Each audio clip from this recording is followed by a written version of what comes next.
コンクリートぐらいしか出ないから。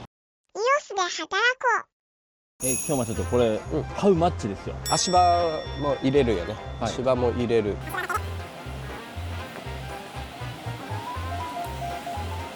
600万ぐらいじゃない15日間めっちゃザクッとしか言ってないけど正確なあれではないけど、まあでも600万ぐらいじゃない。そもそもゴミが出ないのはあんまりコンクリートぐらいしか出ないから廃材がね、残りスクラップでしょ。売却できちゃうんで、スクラップの売却だけでザクッとよ、ザクッと800万本ぐらい出るんじゃない。